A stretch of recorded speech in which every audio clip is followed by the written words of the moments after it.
Hi, Water Street Church family. It's me, Roberta. Thanks for spending some time with me this week. Apologies for my voice. I'm doing the best that I can. I signed up for this week's midweek message some time ago in February, and I spent a lot of time trying to discern the message to bring forward. And you probably are aware, my family's gone through a lot of transitions in that time, and Joshua and I are making the decision to move to the Ottawa area.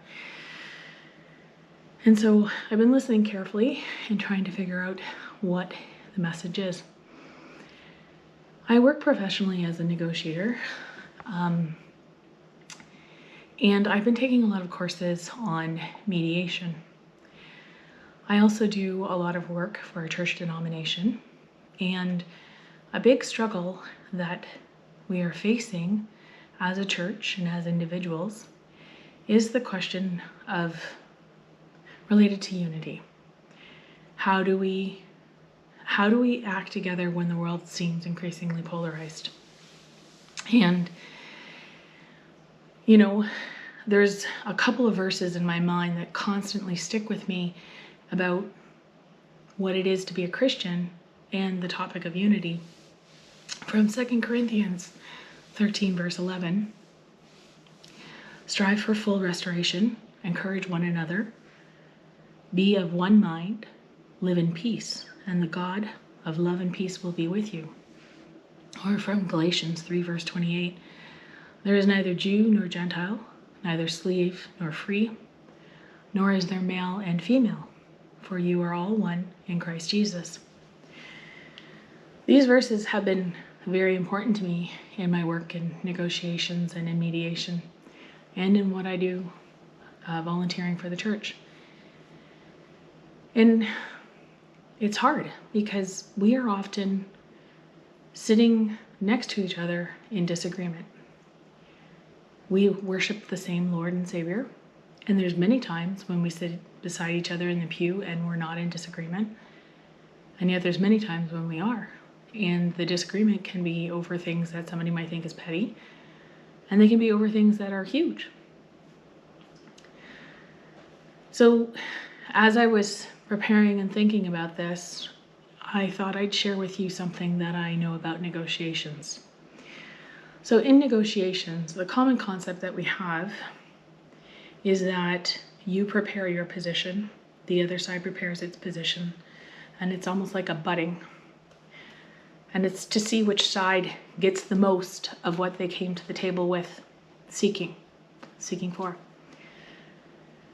And it often, we like to use words like, well, we go for win-win, or we lose-lose, or win-lose.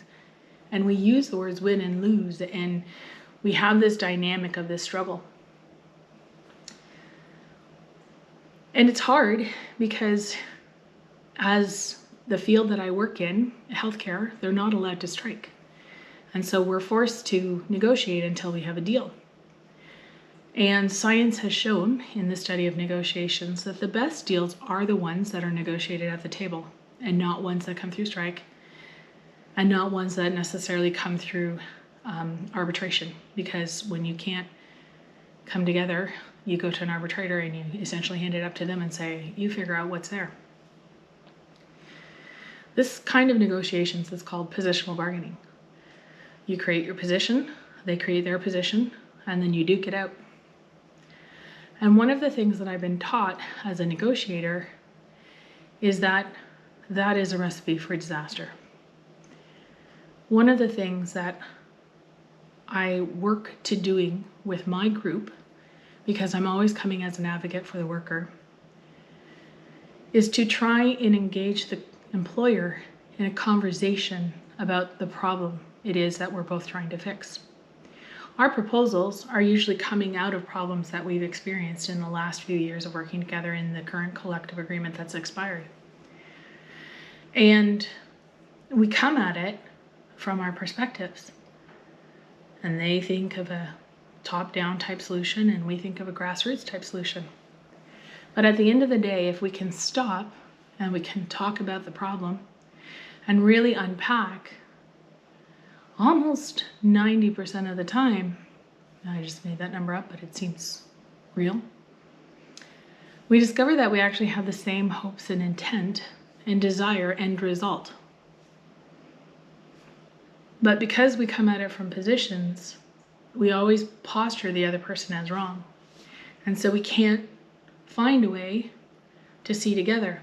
And it's when we can back up into the storytelling, into the respecting each other as created people in the image of God, which I don't necessarily tell them, but that's one reason why I work for the organization that I do, because we do believe that we are all created in the image of God, and therefore we all have a voice that needs to be heard. When we can do that, it's often then that we can start to find a third, a fourth, and a fifth solution. And now we're sitting at a table, and you may think it's odd, with 5 possible solutions or ways to solve our problem that brought us to the table in the first place. And it's really hard, because in all of this, we have to keep remembering that we need to let go of our position, the one that we thought of carefully, that we put a lot of time and effort into, so we're really invested into it. But we have to start looking at this table as being set with this huge abundance of offerings. And if we can stay in that space, and the employer can join us there in that space of creativity and exploration of what else could be, a lot of the times from that, we end up with a creative solution. We end up respecting each other. We end up having some understanding for the other position that came to the table. And a lot of the times we end up with yet another 6th or 7th solution. That is the one that we end up going with. I'm bringing you this example because it's not easy. 2 Corinthians 13 verse 11. Strive for full restoration, encourage one another, be of one mind, live in peace, and the God of love and peace will be with you. Or from Psalm 133 verse 1, how good and pleasant it is when God's people live together in unity. I'm going to be direct. It's not easy. It takes a lot of work, and a lot of it comes from within yourself.